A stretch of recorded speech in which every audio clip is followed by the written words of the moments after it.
In this video, I'm going to teach you how to set up remote control for smart TV. It's a very easy process, so make sure to follow along. Using a remote control with any smart TV model is super simple.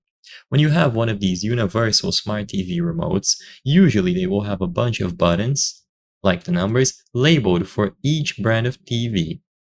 So in this example here, you can see LG is assigned 1, Samsung is assigned 2, Sony is assigned 3, and so on. Basically, you need to press the respective number according to your TV brand. So let's say, for example, you have a smart TV from Panasonic. You will notice that in this specific controller model, it is number 5. So all that you have to do in this case is point the remote control towards the TV and then press and hold number 5.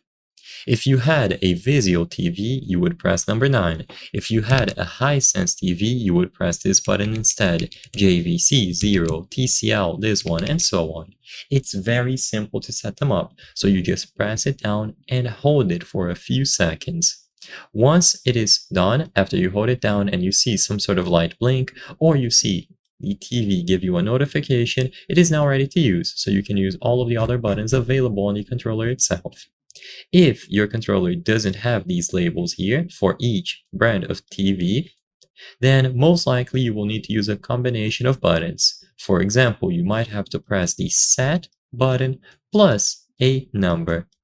In that case, I would highly recommend reading the manual, as every single remote control model will be slightly different, but in general, it is going to come down to a combination of buttons or pressing a specific number. So I hope I was able to help you. If this video helped you, please consider subscribing. As you can see, according to our channel metrics, 83% of the people watching our videos are not subscribed. By subscribing, you can help us make higher quality videos. Thank you for watching, and I'll see you on the next one.